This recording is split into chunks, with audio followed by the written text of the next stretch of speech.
We're at Supply Side West. I'm Mark Allen, and we're talking with Sebastian Balcombe. He is the CEO and founder of Specnova. I got that right? And we're going to talk about what Specnova does. Your background is a medical chemist. So let's start with that. What is a medical chemist? Yeah, medicinal or medical chemist is typically the skill set that somebody that would do discovery work and development, typically pharmaceutical drugs. But I take a lot of that pathway and knowledge and just apply it to some of it to natural product discovery and development. So even with a lot of drug development, it's starting, of course, with often a natural product, a plant extract, compound, and figuring out all of its shortcomings, strengths, and then at some point they're tweaking the structure for various reasons. But I don't take it there, but I take it in. Do you have a background with Big Pharma? No, I have a background in the natural product industry. Period. Yes. Wow. From the farming side to being in the industry for probably 22, 23 years. So I just layered on more, expertise and degrees on top of like just being in the industry and growing up as a child with natural products and herbs and my mother and all of that. So with that background, that family background, then you didn't have a light switch go on like a lot of people in the industry today switch sides, right? Growing up in a family that was natural, okay, has that affected you and your family today too? Oh yeah, I mean, so many of the practices are a part of our family. I mean, grew up on using only organic foods, have been on a biodynamic farm from very young age with my grandfather, being a biodynamic farmer. Actually just thought it was the norm. And then looking back, some of it, you go these little co-ops, it was like almost cultish kind of thing. But for us, it was all we knew. It wasn't an alternative type of living. And it was the norm for us. The alternative was just how people were eating, Well, maybe what'll happen is that Specnova will change all that for all of us, right? I just try to take the best from wherever it comes from. I don't have bias. There's better analytical instrumentation than pharmaceutical chemistry. We're going to use it in natural product chemistry, and if it makes a product better, a finished product better. So, one of the things though, when I go down this path is we can use a lot of this pharmaceutical instrumentation to make products better, but not make them like drugs. We're not making single compounds. We're not trying to make natural ingredients perform like drugs. We can actually make them perform more like nature by keeping the whole matrix in there. So I always like to clarify that. People start hearing this, they're like, oh, it's going to try to take a plant and make it like a drug. It's not. It's the opposite. Some of the drugs that are more common today, and I'm talking big pharma drugs, are based on plants, and they've taken it and then they take it in the lab, and there's no plants matter. It's all chemicals.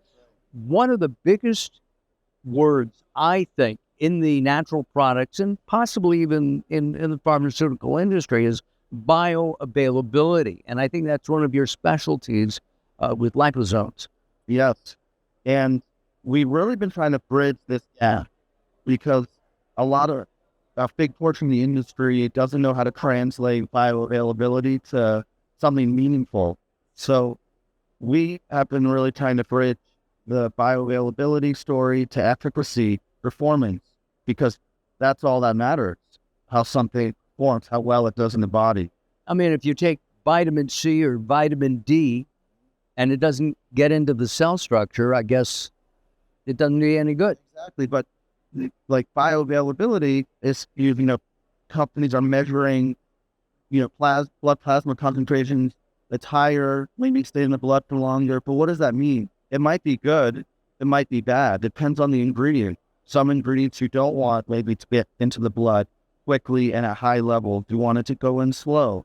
Others, you want it to go in quick. There's a very known therapeutic window for all of these ingredients. So the next step is we have to measure it in the tissue of interest, which, like using your vitamin C example, is what we did in our human clinical vitamin C study, where, yes, we saw, increased area on the curve, Cmax, but then we measured in white blood cells, leukocytes, the concentration of the vitamin C. So that is a proof of concept. Not only did the liposomal version of vitamin C get into the blood at higher concentrations and for longer times, but it also got into the tissue that mattered in much higher concentrations. So that piece is often missing. They're just often seen at best, all right, it was in the blood in that higher amount. As we get into the flu season, we're seeing commercials now for over-the-counter compounds, drugs that are, they fight the symptoms. They don't cure. They don't, they fight the sneezing, the wheezing, the coughing, the sneezing, and even the fever. And they're time released. Right. Something triggered in my mind as you were saying. Right. You have to match the release, what you're doing on the release profile, to how the ingredient performed at its best. So if you have an ingredient, and here's an example on the sport nutrition side, like beta-alanine or creatine, where we have incredibly high bioavailability. They have no issues being absorbed. They actually absorb too quickly, so they get into the blood at in amounts, incredibly high amounts, but then the tissue, the transporters on the muscle cannot absorb them quick enough. They oversaturate, and it comes out in the urine. That's why you have often very high levels of creatine breakdown or for beta-alanine in the urine, because we've had a bottleneck at the cell level. So that's an example of, we want to slow that ingredient down, those ingredients down. And creatine is used, bodybuilders use it a lot. It really shouldn't be a sport. It's so incredibly beneficial for neurological function, for sure muscle performance as well, but it's an ingredient that should have been in the mainstream outside of sports nutrition, for a long time. I actually, when I did my internship at an undergrad, I did it at a spinal cord research institute, where they were looking at people with spinal cord injuries and using creatine and showing the benefits there. So an amazing ingredient, but very wide spread for men and for women. And yes, of course, muscle strength, but so many other incredible benefits. It's building energy in your cells, your immune system, all these types of cells benefit from the creatine. One of the things that I've seen on a lot of supplements is pepper. I can't remember the chemical term that they use. Heparin? Yeah, yes. And it's used to make it more bioavailable. Yeah. Is that a liposome or? No, so that's a different way. There's many factors that affect bioavailability. So that would be a factor in the liver, in the metabolism of whatever compound that it was combined with. Where liposomes are addressing the bioavailability issues of an ingredient are in the digestive tract. So they're helping bring much higher levels or quicker, slower, whatever, into the blood, but they're not impacting what's going on in the liver. So those would be different ways to impact bioavailability. One of the things that we should talk about, of course, are liposomes. That's your specialty. So if I came out with the Dean and Mark, that's our friend Dean, the Dean and Mark vitamin C, could we add a liposome to that to make it more or less bioavailable? Yes, and we've done that. But it's nuts. We're out of business. But it's different than this is it's kind of a different example of vitamin C. So one of the things that liposomes do, besides improve bioavailability through increased solubility or permeation, is they can also improve stability in the body of an ingredient. So vitamin C, perfect example. Vitamin C has a known breakdown profile at different pHs. So in the stomach, it's actually very stable in low pH. So when it gets to the small intestines, that it fragments and breaks down into these different products, and some of them are irreversible, so you lose a big chunk of the vitamin C dose you took. Our liposome protected that vitamin C, and we were left with almost 40% more vitamin C from a single dose, 5 per milligram dose.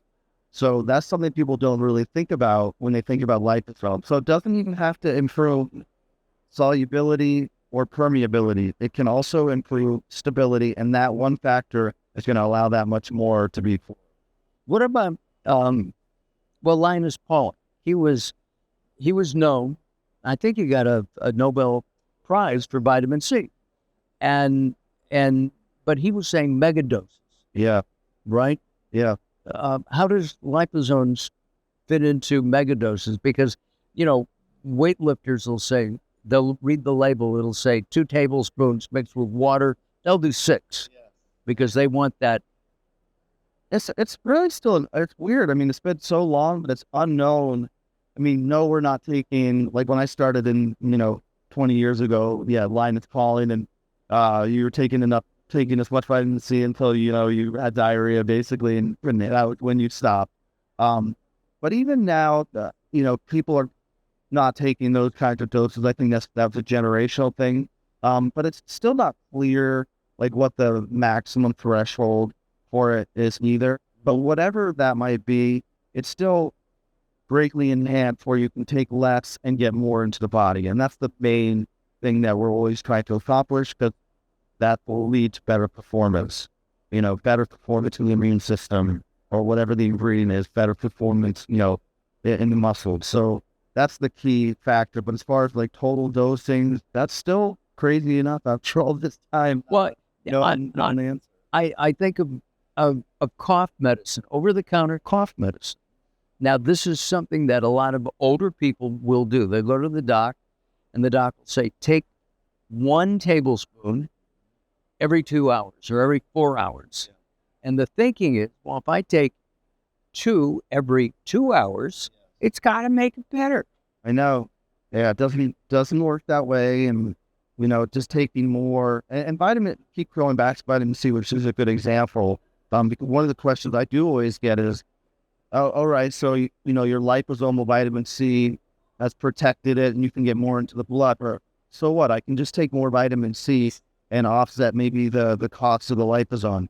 But it doesn't work that way for a lot of ingredients where there's a saturation point on the transport. And you can't just get around by taking more of something. You're just stressing your body, and then whenever you do PK type studies, you're looking at urine, and you're always seeing much higher levels as well. So you just can't jam in more of an ingredient and take higher and higher. There's always a point of diminishing return. We've used the word liposome, and as we wrap up our time together, we should probably get a definition. I know, and I will define it. But before that, I heard the strangest definitions of liposomes, and it's a specific definition. At minimum, it has to have a bilayer, a phospholipid bilayer, and that's the main piece of it. It's going to be a bilayer liposome that has a water or a polar pore, so water-soluble vitamins are in the middle, and then it will have a fatty layer in between, and then it's water-soluble on the outside as well. But it has to be at least a single bilayer. When we look at our liposome, we have a mixture of types of liposome. We have, and we're looking at them through cryo-electron microscopes where we can 20,000 times magnify. Wow. So we can see right side, and we can see the different layers. So what we will see is some single bilayer traditional liposome. We'll also see another type of liposome, which is almost like onion layers, which is better because you have multiple layers. So if a layer breaks, the active ingredient is still in there and has multiple layers. And then we have what's known as the best, which is abbreviated as MVP. And those are like one big mother liposome with lots of mini liposomes in them. So each liposome will have the active ingredient in them. So there's so much more stability and protection. So what you don't sell to the consumer, you're selling to manufacturers who maybe doing vitamin C, and you add the liposome to extend the bioavailability and the effectiveness of the supplement. Exactly. So we'll typically sell to finished brands in the industry, and then they'll have their co-packer that will ship the product to, and then their co-packer will put it in capsules, tablets, and drink powder mixes, sometimes in gummies, depending on the temperature of the gummy recipe. We'll have some of our products, liposomes and gummies, and it's typically brands that are super like innovation focused. They're really excited about taking it to the next level. At the same point, they don't want just to hear the word liposome. They want to understand how it translates performance, and they also want like a high level of validation that it is a liposome. For many, many years, we've been testing the industry's quote unquote liposomal products, and about 95% of them Don't have them? zero liposomes.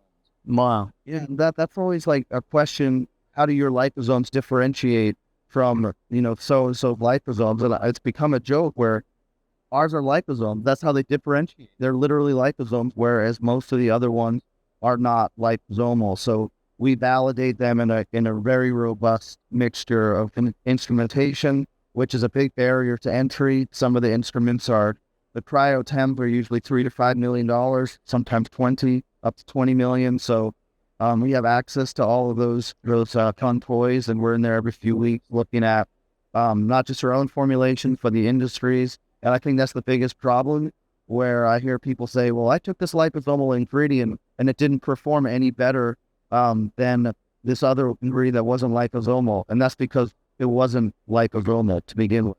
Interesting. I look forward to another conversation with you as you develop more and more of your product line. Do you have other products in your line that differentiate for manufacturers? Yeah, I mean, really, all of our branded botanicals are radically different. Like, we're just interested in doing things not just for the sake of being innovative or different. We're just interested in making things perform far better than anything's performed in the industry before. So if we can make a plant extract, even something that someone's very familiar with, like ashwagandha, if we can make a composition of it and make it perform different in U.S. university clinical studies, and it forms different, like our ashwagandha did to other ashwagandhas, then that's something that we want to do. If we can't do anything that isn't slightly better, no really. And I have to say that it goes back, Sebastian, to the farm and your grandparents, right? Yeah, I mean, if we know the difference between an organically grown plant and a plant that's hammered with pesticides and insecticides, but look at it from the secondary metabolites, much lower levels of polyphenols or whatever it is in the plant. Like, one of the things people don't understand is, where do these secondary metabolites come from, like polyphenols? And those are important. We're out of time. Will you come back sometime? Sure. Good. Our guest is the founder and CEO of Specnova. His name is Sebastian Balcom, and we thank you for your time.